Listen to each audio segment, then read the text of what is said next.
70 సంవత్సరాల జయసింహ దసరాకు వచ్చి సూపర్ హిట్ అయింది. రిపీట్ రన్స్ లోను విశేష ఆదరణ పొందింది. నటరత్న ఎన్టీఆర్, ఆయన తమ్ముడు త్రివిక్రమారావు వారిద్దరికి చెందిన నేషనల్ ఆర్ట్ థియేటర్స్ ప్రత్యేక స్థానం సంపాదించింది. ఈ సంస్థ నిర్మించిన పౌరాణిక జానపద చారిత్రక సాంఘికాలు జనాన్ని విశేషంగా ఆకర్షించాయి. ఎన్టీఆర్ సొంత బ్యానర్లో తొలి సూపర్ హిట్ మూవీగా జయసింహ నిలిచింది.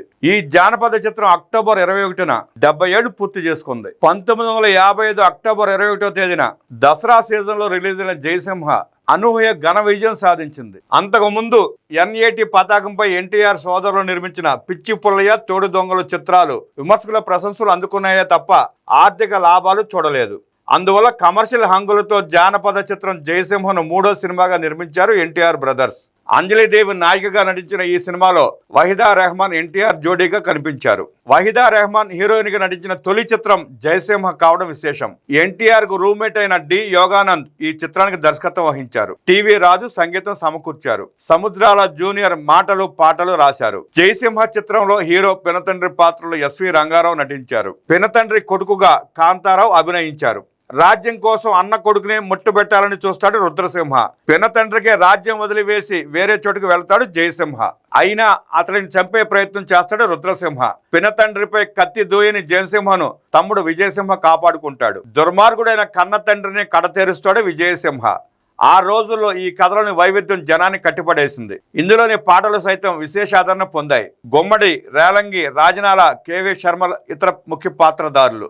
జయసింహ చిత్రం 1955 సంవత్సరం సూపర్ హిట్ మూవీస్ లో ఒకటిగా నిలిచింది. జయసింహ సినిమా 6 కేంద్రాలలో శతదినోత్సవం చూసింది. గుంటూరు, విజయవాడ కేంద్రాలలో నేరుగా 169 రోజులు ప్రదర్శితమై షిఫ్ట్ 5 సిల్వర్ జూబ్లీ చూసింది. బెంగళూరులో మాత్రం డైరెక్ట్ గా రజతోత్సవం జరుపుకోవడం విశేషం. రిపీట్ రన్స్ లోనూ జయసింహ విశేష ఆదరణ చూరగొంది. ఈ సినిమా ఘన విజయంతో NAT సంస్థ నిలదొక్కుంది. తరువాత ఈ సంస్థ నుండి అనేక జనరంజకమైన చిత్రాలు రూపొందాయి. NAT సంస్థలోని ఎన్టీఆర్ డైరెక్టర్ గా పలు కళాఖండాలు వెలుగు చూశాయి. పౌరాణిక, జానపద, చారిత్రక సాంఘికాల్లో ఎన్టీఆర్ నట దర్శకునిగా అలరించారు. అందుకు జయసింహ విజయం స్ఫూర్తినిచ్చిందని చెప్పాలి.